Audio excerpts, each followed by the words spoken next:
Okay, so it feels like social media is taking over our lives. Now, I know that sounds ironic, but let me explain. Now, more than ever before, we're spending so much time in front of our screens. I actually pulled up the analytics on my phone recently to see how much time I was spending on social media, and I'm spending a whopping 4 hours a day on social media. That includes watching YouTube videos, scrolling through Instagram, scrolling through TikTok, and I even waste time reading tweets now. By the way, follow me on all those platforms at Airbazu and subscribe to this YouTube channel. I've always used the excuse that, hey, I'm looking for new ideas, or I'm looking for inspiration for my videos, or hey, I'm a creator, this is kind of what I do. But what I do know is that this much screen time cannot be healthy for me, so we are going to fix that today.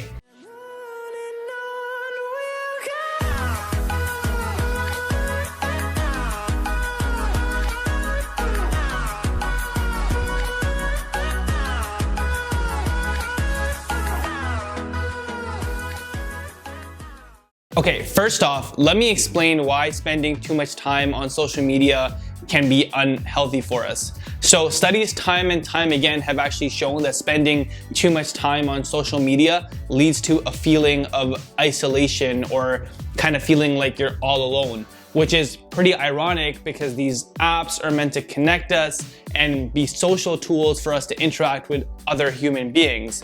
On the flip side, like I said, it does offer that opportunity for us to have those unique interactions that we otherwise wouldn't have had. So for example, I make YouTube videos for you guys, and I have the opportunity to connect with thousands or hundreds of people that I otherwise would not have. And that's pretty incredible to me. So it's not actually all bad, but it's really dangerous for us to start placing our sources of validation into social media, like looking for follows or likes or comments. Whenever we get one of those small triggers, like we get a like on our photo, a small amount of dopamine is released into our brain. And dopamine is basically released when you're expecting a reward, and it kind of makes you feel good on the inside. So you know that feeling when like a bunch of people like your post or comment, or you get a new follower and you're kind of like happy for like 2 seconds. That's your brain releasing dopamine into your body and basically telling you, hey, this is a good thing, like be happy, like here's like a small reward. But this can become a really slippery slope very, very quickly. Try saying slippery slope 5 times really fast. I almost mess that up. And before you know it, you might start caring more about what your followers think about you rather than your real friends or your family members. Dear Jake 123, I love you. Thank you for liking my photo.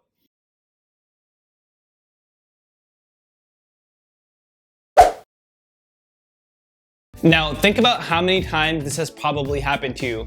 You're sitting on your couch, you're scrolling through TikTok, and all of a sudden, the TikTok that's made by TikTok lands on your For You page telling you that you've been scrolling for too long and you should take a break. Now, if it's happened to you, don't be ashamed, because it happened to me a bunch of times in the last few months.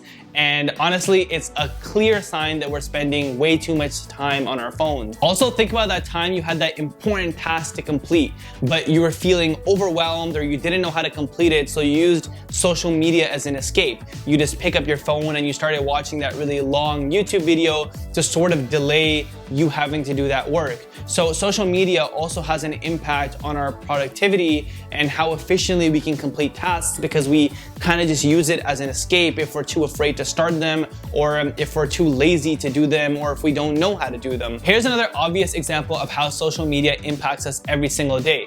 Now, think about every single night when you're about to go to sleep and you're getting ready for bed. You actually end up bringing your phone with you into bed, and you'll probably scroll through Instagram or scroll through TikTok or watch some YouTube videos for like another 30 minutes. That's 30 minutes of valuable rest time that we could have had, but instead we chose to waste that time scrolling through social media. And finally, what I personally think the most negative effect is that we're just unable to be in the moment. We're unable to be present. So think about those times where you went to a baseball game, or maybe you went for a hike to go catch the sunset. You finally get there and you're in the moment, you're at this event, you're at this place, And instead of being there and admiring what you're looking at, you usually end up taking out your phone, taking that picture for Instagram stories, then, you know, writing the caption, tagging the location, putting on your filter. But the whole time you probably just could have taken your phone's native camera app, just taken the picture and probably just posted it later and then spend the rest of the time being in the moment. I think that's what I personally started doing, and I actually recommend to a lot of other people to start doing, is just take the photo, post it later, and try and be present in that moment. You know, the whole reason you went to that place or you went to that activity was to actually experience it. I strongly believe that so many people miss out on being in the moment because they're so worried about sharing what they're doing with other people on social media that aren't even there where they are at the moment. Now, if that is an irony, I don't know what is. Okay, so by now you're probably asking, okay, so how do I take a step back from social media and how do I correct how much time I'm spending on it? So there are a few options and there are some very extreme ones. So for example, there's this app called Self-Control for Mac. It actually blocks out a bunch of websites for a set amount of days based on the controls that you set, and you can't access those websites even if you delete the app. So yeah, that's a pretty extreme way of solving this problem, not one that I would recommend, but that's one if you really think you can stay away from your phone. There's also the obvious solution of just deleting all your social media apps, and people will be like, hey, you'll be way happier if you delete your social media apps, and yeah. But honestly, the reality is that that's probably not possible for a lot of us.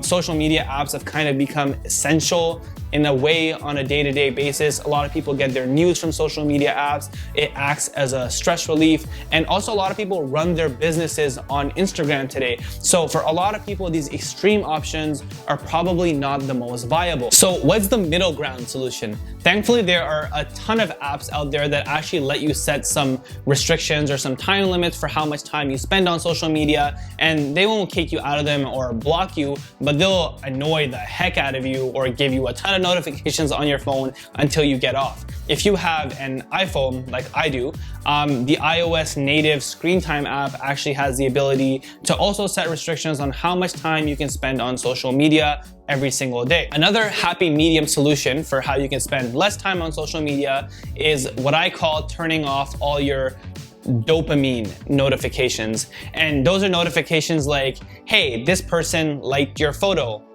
Shout out to Jake123. Imagine there's actually a guy named Jake123 that follows me and is watching this YouTube video. It's probably like, yeah, thanks for the shout out. Well, props to you, Jake123, for keeping my account going. Turning on these notifications will actually probably increase the chance that every single time you pick up your phone and you open up one of your social media apps, you're doing it with a purpose. Like you want to look up a place, you want to look up a person, or you want to do something specific. Like, hey, Air Bazoo just posted a photo on Instagram. I should probably go like that. But all jokes aside, that actually leads me into my next tip for how you can better manage your time on social media. And that's turning on post notifications on Instagram or turning on notifications for your favorite YouTubers. And that way, you know when the people that you actually care about are posting content, even if that's not me. Don't worry, I won't be offended.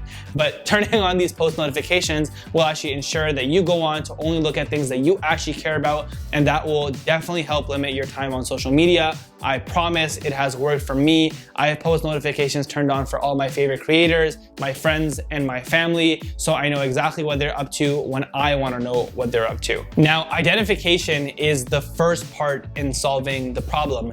Usually we end up on social media out of boredom, like 80% of the time. The other 20% of the time is to just watch cat videos. Now, once you're aware of the issue, you need to start replacing this otherwise wasted time with other productive activities that make you feel equally as good, if not better. And the list is endless. You can work out, you can go for a walk, you can read a book, you can play with your pet, you can talk to your partner.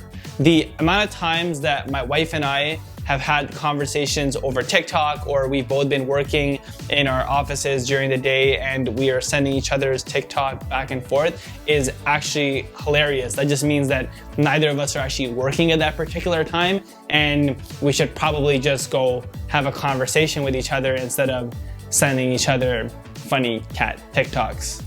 Now, when you start identifying these moments, it's actually crazy when you realize how much time you could be repurposing. Now, I'm not saying give up social media or stop going on social media altogether. Somebody has to like my photos and watch my YouTube videos and subscribe to this YouTube channel. I'm just saying we need to strike a healthier balance. Since the pandemic, we've been spending more time on our screens than ever before. And it's really important that we identify how much is too much and we set those boundaries for ourselves. So I hope this message was a meaningful one and inspires some change. If you guys like this video and you like the message, definitely leave a huge like at the bottom of this page. Smash that like button.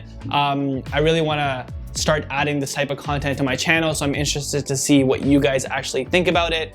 If you guys are into photography, filmmaking, and now if you're into self-betterment, subscribe to this YouTube channel. I would really appreciate it. Other than that, that's all I have for this one. So I'll see you guys in the next one, and until then, keep creating.